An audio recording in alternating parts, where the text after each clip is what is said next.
सबकते बड़ खबर ये महिला कथाकार के ये महिला सोशल मीडिया व्यापक हारे भाइराल गतकाल के बामफ्रंट सीपीएम कांग्रेस आईएसएफ साथे विशाल बड़ एक प्रतिबाद सभा मिছিল ছিল তোমার কলকাতা ধর্মতলায়। সেখানে মঞ্চ করা হয়েছে। সেখানে একটা নতুন নেত্রী আইএসএফ এর নতুন নেত্রী কেবল আইএসএফ এ যোগ দিয়েছে। সে ভাষণ দিচ্ছে বামফ্রন্ট সিপিএম কাংগ্রেস আইএসএফ আর ছোট ছোট বিরোধী দলকে নিয়ে জোট করে যে মেয়েটা যেভাবে বিস্ফোরক দিয়েছে বিরোধী দলকে, নওশাদ সিদ্দিকী মাথায় হাত দেখে অবাক। আসমা ফেল হয়ে যাবে ওর কাছে। আমি যেহেতু আমি দেখলাম, আমি সেই ইউটিউবে আমি দেখলাম আসমা ওনার কাছে কিছু নয়, যে নতুন মেয়েটা আইএসএফে যোগ দিয়েছে। মানে লোক হাজার হাজার মানুষ তার মহিলার বক্তব্য শুনছে। সেটা নিয়ে কিন্তু এখন সোশ্যাল মিডিয়া এখন ভাইরাল চলছে।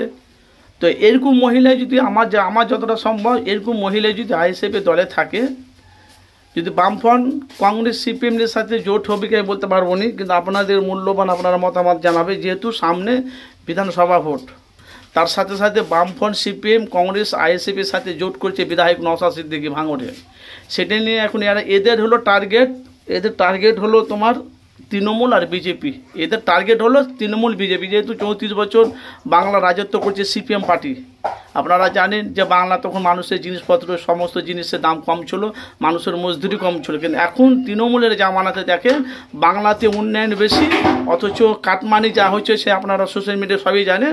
আর এমনিতেও মানে 100 থেকে 1 পর্যন্ত 1 থেকে 100 পর্যন্ত তৃণমূল উন্নয়ন বেশি। তো বাংলার মানুষ কিছু মানুষ আছে যারা আইএসএফে যারা সাপোর্ট করে, যারা নিজেকে যারা সিপিএম কংগ্রেস দাবি করে, তারা কিন্তু তৃণমূলকে চাইছে না, বেশিরভাগ বিজেপি দলটা।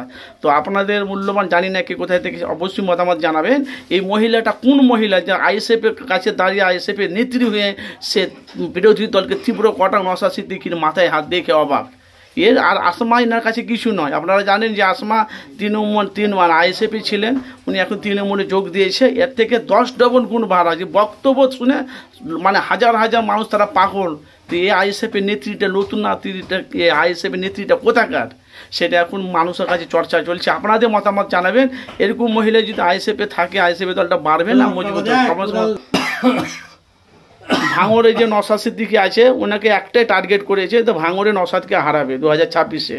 তার সাথে সাথে আমরা দেখতে পাচ্ছি সোশ্যাল মিডিয়ায় যে সিপিএম কাংগ্রেস তৃণমূল বিজেপি আরও সব জোট নিয়ে এদের দেখা হবে বিধানসভা ভোটে। কি এরা জোট মিলে কি জয়ী জিতে হবে কি আপনাদের মূল্যবান মতামত। আর এই মহিলাটাকে যে নতুন আইএসএফে যোগ দিয়েছে সোশ্যাল মিডিয়া এত হারে পাবেন, মানে নওশাদ সিদ্দিকী ওনার বক্তব্য শুনে মাথায় হাত দেখছে অবাক।